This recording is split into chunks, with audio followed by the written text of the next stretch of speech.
বাংলাদেশের সাবেক প্রধান উপদেষ্টা ডক্টর মোহাম্মদ ইউনূস 2024-এর আগস্টে ক্ষমতা নিতে বাংলাদেশে আসার আগেই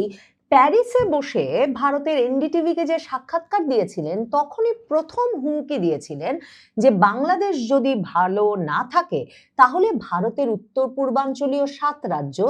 ডক্টর ইউনূসের ভাষায় 7 সিস্টার্সও কিছুতেই শান্তিতে থাকবে না বা ভালো থাকবে না। এরপর ডক্টর মোহাম্মদ ইউনূস 2025-এর মার্চে চীন গিয়ে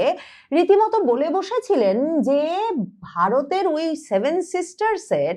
সমুদ্রে যাওয়ার একমাত্র পথ নাকি বাংলাদেশ দিয়ে, কাজেই ভারতের ওই 7 সিস্টার্স স্থলবেষ্টিত ল্যান্ডলকড এবং তাদের সমুদ্রের একমাত্র অভিভাবক বাংলাদেশ, কাজেই তিনি চীনকে আহ্বান জানাচ্ছেন ওই অঞ্চলে যাতে চীন বিনিয়োগ করে একটা বাজার গড়ে তোলে। ভারতের ওই উত্তর পূর্বাঞ্চলীয় রাজ্যগুলো যে আসলে তার মূল ভূখণ্ড থেকে অনেকটাই বিচ্ছিন্ন অবস্থায় থাকে এবং সে কারণেই হাসনাত আব্দুল্লাহ, যিনি কিনা বাংলাদেশের সংসদ সদস্য, এখন তরুণ নেতা, তিনি যে 2025-এর ডিসেম্বরেও বলে বসলেন সভা করে রীতিমতো যে প্রয়োজনে ভারতের 7 সিস্টার্সকে তারা বিচ্ছিন্ন করে ফেলবেন ভারতের মূল ভূখণ্ড থেকে। এর পেছনে যে একটা মিথ কাজ করে যে চিকেন নেক নামে, শিলিগুড়ি করিডর নামে যে ছোট অপ্রশস্ত চিকন একটা পথ ভারতের মূল ভূখণ্ডের সঙ্গে ভারতের উত্তর পূর্বাঞ্চলীয় 7টি রাজ্যকে যুক্ত করে রেখেছে, সেটাই যে মানে এই দুর্বলতাটাকেই যে ভারত বিরোধী রাজনীতি যারা করেন প্রতিবেশী দেশগুলোতে, তারা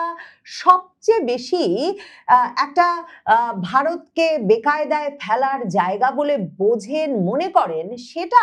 2024-এর আগস্টের পর থেকে বিশেষভাবে ভারত সরকার, ভারতের সশস্ত্র বাহিনী এবং ভারতের প্রতিরক্ষা কৌশলের নজরে এসেছে। এবং সে কারণেই 2025-এ এসে ভারত কিন্তু এই চিকেন নেক সংলগ্ন এলাকায় তিনটি সামরিক ঘাঁটি স্থাপন করেছে বাংলাদেশ সীমান্তের সঙ্গে। আর এখন ভারতের কেন্দ্রীয় সরকার ওই চিকেন নেক এলাকার চারপাশের মহাসড়কগুলোর দায়িত্ব নিয়ে নিয়েছে। মমতা ব্যানার্জি যেমন বাংলাদেশের সঙ্গে সীমান্তে কাঁটাতার বসাতে কেন্দ্রীয় সরকারকে ভূমি দিতে রাজি হন নাই বা বর্ডার গার্ডকে ভূমি দিতে রাজি হন নাই, ঠিক তেমনি তিনি ওই চিকেন নেককেও আরো সুরক্ষিত করার বা অবকাঠামোগত উন্নয়নের জন্য কেন্দ্রীয় সরকারের হাতে দায়িত্ব দিতে রাজি হন নাই। বিজেপির বরাবরের অভিযোগ যে তৃণমূল সরকার সীমান্ত এলাকায় মানে এক রকমের তাদের রাজনীতি বজায় রাখতে যে জঙ্গিবাদ, সন্ত্রাসবাদ লালন করে এসেছে বছরের পর বছর ধরে, সেই সন্ত্রাসবাদ, জঙ্গিবাদ কিংবা বিজেপির ভাষায় জামায়াতের রাজনীতি ওই জায়গায় এক রকমের আশকারা দিয়ে রাখতে, পৃষ্ঠপোষকতা করতেই মমতা ব্যানার্জি কেন্দ্রীয় সরকারকে সীমান্ত এলাকায় কিংবা চিকেন নেক এলাকায় কোনো প্রবেশাধিকার দিতে বা নিয়ন্ত্রণ দিতে রাজি হচ্ছিল না। বিজেপির মুখ্যমন্ত্রী শুভেন্দু অধিকারী মুখ্যমন্ত্রী হিসেবে পশ্চিমবঙ্গে দায়িত্ব নেওয়ার 10 দিনের মধ্যে এখন এই চিকেন নেক এলাকার দায়িত্ব বুঝিয়ে দিয়েছেন কেন্দ্রীয় সরকারকে। এই চিকেন নেক হচ্ছে, মানে কেন একে মুরগির গলার সঙ্গে তুলনা করা হয়, এর আনুষ্ঠানিক নাম শিলিগুড়ি করিডর। এই 22 কিলোমিটারের মতো প্রশস্ত রাস্তাটি ভারতের মূল ভূখণ্ডের সঙ্গে ভারতের উত্তর পূর্বাঞ্চলীয় 7 রাজ্যকে জুড়ে রেখেছে। এমনকি আসাম, মণিপুর, মেঘালয়, মিজোরাম, নাগাল্যান্ড, ত্রিপুরা, অরুণাচল প্রদেশ, এই 7 রাজ্য মানে যেটাকে 7 সিস্টার্স হিসেবে অভিহিত করেন ডক্টর মোহাম্মদ ইউনূস কিংবা হাসনাত আব্দুল্লাহরা, সেই 7 রাজ্যের বাইরেও সিকিমে যাওয়ারও আসলে পথ এটাই। কাজেই মূলত 8টি রাজ্যের সঙ্গে ভারতের মূল ভূখণ্ডের একমাত্র যোগাযোগ স্থল, একমাত্র লাইফলাইন, মানে যেটাকে এই কারণে কৌশলগত লাইফলাইন হিসেবে অভিহিত করা হয় ভারতের মিডিয়ায়,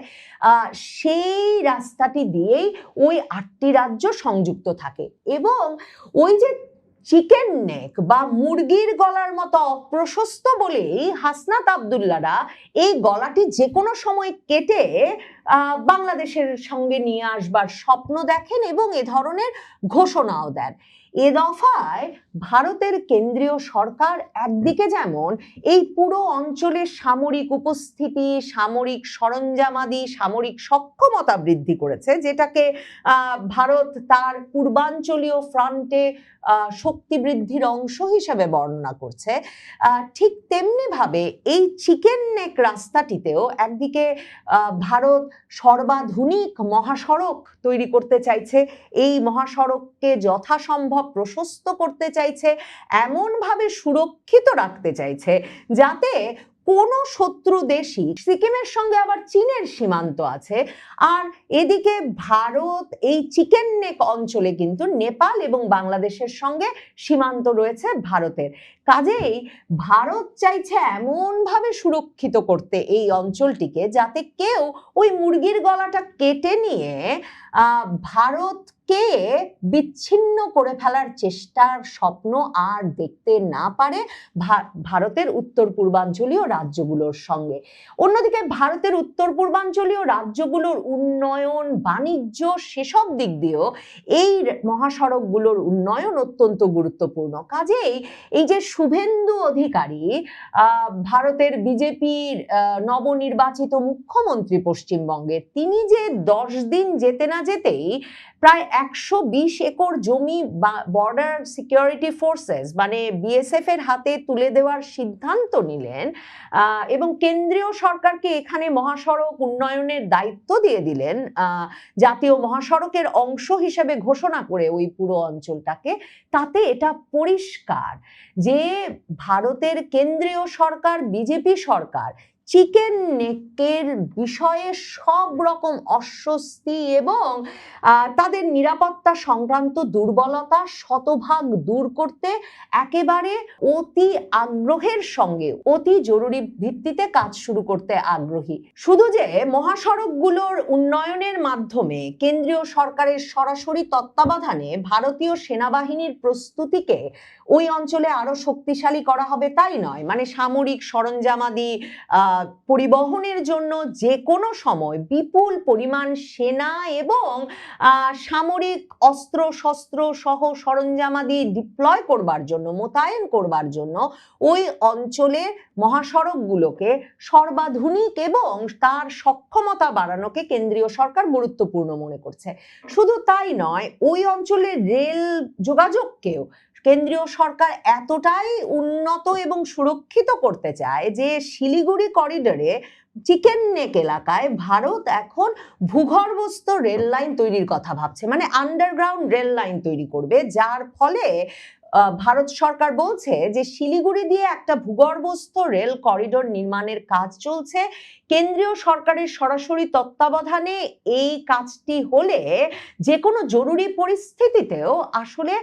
উত্তর পূর্বাঞ্চলীয় রাজ্যগুলোর সঙ্গে সামরিক এবং বেসামরিক সকল প্রকার যোগাযোগ অব্যাহত রাখতে পারবে ভারতের মূল ভূখণ্ড। কাজেই ভারত যে ওই চিকেন নেক এলাকাটাকে ঘিরে একটা সর্বোচ্চ প্রস্তুতির কাজ শুরু করেছে এবং সেটা কতটা জরুরি ভিত্তিতে করতে চাইছে যে পশ্চিমবঙ্গে সরকার পরিবর্তন হতে না হতে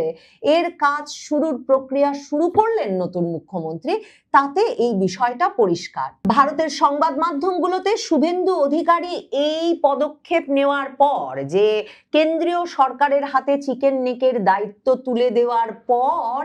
আবারও ভারতের সংবাদ মাধ্যমগুলোতে ব্যাপকভাবে এই বিষয়টি নিয়ে লেখালেখি হচ্ছে যে চিকেন নেক কেন ভারতের জন্য একটা চোক পয়েন্ট, মানে যেখানে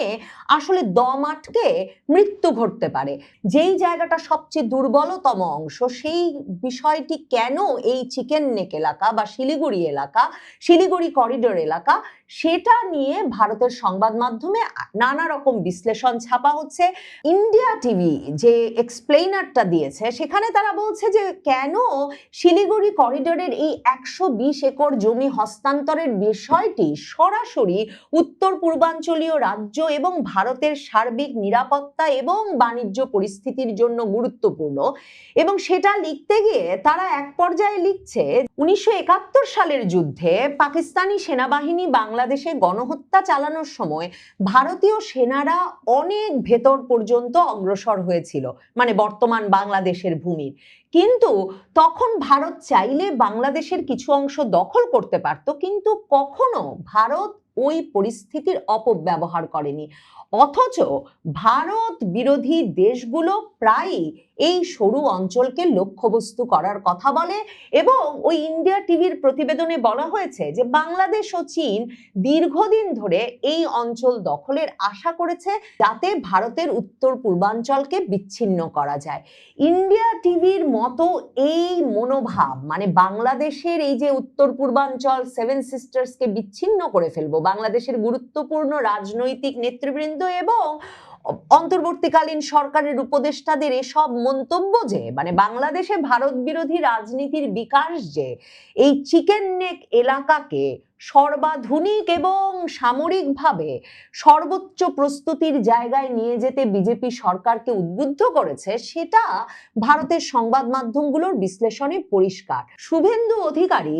বিভিন্ন জায়গার বক্তব্যে সে কথাই তুলে ধরছেন। এমনকি সম্প্রতি কলকাতার ভবানীপুরে গিয়ে বলে এসেছেন শুভেন্দু অধিকারী পশ্চিমবঙ্গের মুখ্যমন্ত্রী হওয়ার পর নাকি বাংলাদেশে জামাতিদের চিরবিরানি